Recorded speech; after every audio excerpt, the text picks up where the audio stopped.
बिस्मिल्लाहिर्रहमानिर्रहीम। बच्चों, आज का हमारा टॉपिक जो है वो है work energy principal. Work energy principal क्या है कि जब वर्क किसी बॉडी पे किया जाता है तो उसका इफ़ेक्ट क्या होता है, वो हमने इफ़ेक्ट जो है वो देखना है। सपोज़ करते हैं एक बॉडी है, मैस उसका m है, उस पर कोई फोर्स F एक्ट करती है। ये जो फोर्स है हमने कांस्टेंट फोर्स कंसिडर की है। ये कांस्टेंट फोर्स उस पर F जो है वो एक्ट करती है डिस्टेंस d के लिए, और उसकी वेलोसिटी जो है वो इनिशियल वेलोसिटी vi से चेंज होके इस फोर्स की वजह से vf हो जाती है। सपोज करते हैं ये एक बॉडी है जिसका मास जो है वो m है, इस पे फोर्स F एक्ट करती है और यहाँ पे उसकी इनिशियल वेलोसिटी vi थी, उसको यहाँ तक ले जाती है वो फोर्स। यहाँ पे उसकी फाइनल वेलोसिटी जो है वो vf हो जाती है, और ये उसने जो डिस्प्लेसमेंट कवर किया है बिटवीन टू पोजीशंस ये d है। तो यहाँ से इस फोर्स की वजह से यहाँ तक बॉडी पे जो वर्क हुआ है वो वर्क हमने कैलकुलेट करना है और देखना है कि ये जो वर्क इस बॉडी पे हुआ है उसका इफ़ेक्ट क्या हुआ है इस बॉडी पे। तो बॉडी जो है वो मास उसका m है, इनिशियल वेलोसिटी vi है, फोर्स F एक्ट करती है डिस्प्लेसमेंट d के लिए, फाइनल वेलोसिटी उसकी कितनी हो जाती है vf। इक्वेशन ऑफ मोशन है हमारे पास 2as is equal to vf squared minus vi squared. यहाँ पे ये 2 एक्सेलरेशन a है, s जो है ये डिस्प्लेसमेंट है, d है, ये आ गया vf squared minus vi squared.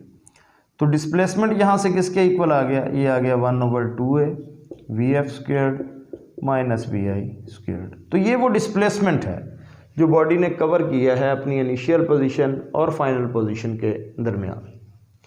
अब इस बॉडी पे जो फोर्स हमने कंसिडर की थी कि कांस्टेंट फोर्स एक्ट करती है न्यूटन सेकंड लॉ के मुताबिक, वो फोर्स जो है वो किसके इक्वल है, ma के इक्वल है।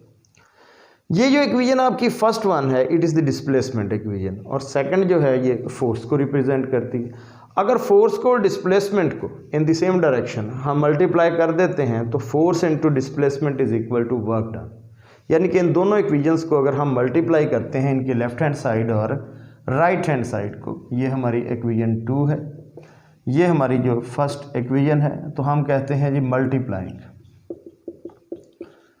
Multiplying equation 1 and 2। तो ये आ गया जी फोर्स इनटू डिस्प्लेसमेंट, फोर्स की वैल्यू है ma, डिस्प्लेसमेंट की ये वैल्यू है राइट हैंड साइड पे 1/2a vf squared minus vi squared. a से ये a कैंसिल, तो ये आ गया फोर्स इनटू डिस्प्लेसमेंट, ये वर्क डन के इक्वल आ गया।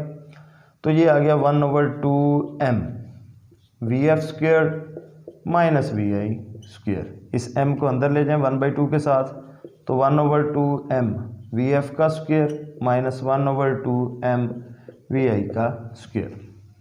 ये 1/2m vf square it is the final kinetic energy, और 1/2m vi स्क्वेयर ये इनिशियल काइनेटिक एनर्जी है। तो हम इसको ऐसे लिख सकते हैं कि kinetic energy final minus kinetic energy initial. तो ये वर्क डन के इक्वल है।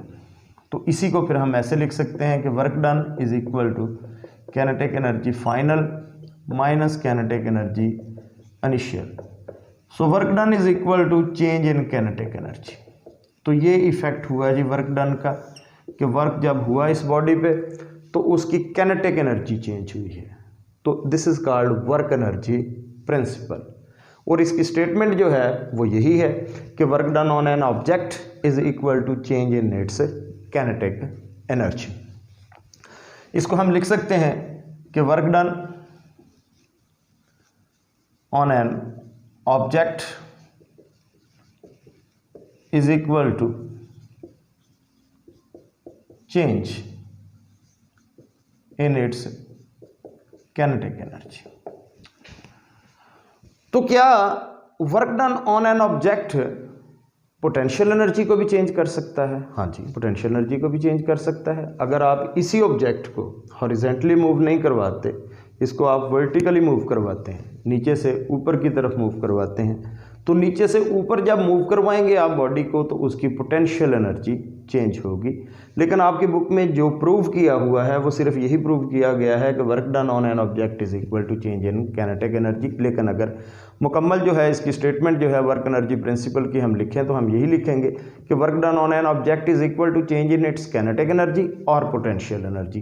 काइनेटिक एनर्जी भी चेंज हो सकती है उसकी वर्क की वजह से, और पोटेंशियल एनर्जी भी चेंज हो सकती है। जिस तरह के यहाँ पे एक ऑब्जेक्ट है हमारे पास, इस ऑब्जेक्ट को हम यहाँ से मूव करवाते हैं अपवर्ड, यहाँ तक हमने इसको मूव करवाया है। अब क्या हुआ है, अब ये है कि यहाँ पे इसकी पोटेंशियल एनर्जी कितनी थी और यहाँ पे इसकी पोटेंशियल एनर्जी कितनी थी। सपोज करते हैं कि ये हाइट उसकी जो है वो h1 थी, ये हाइट उसकी h2 है, तो यहाँ पोटेंशियल एनर्जी mgh1 थी, यहाँ पोटेंशियल एनर्जी mgh2 थी। तो वर्क डन जो है वो किसके इक्वल होगा, change in it's potential energy. तो इस केस में वर्क डन जो है वो किसके इक्वल होगा, चेंज इन पोटेंशियल एनर्जी के इक्वल होगा। Thank you.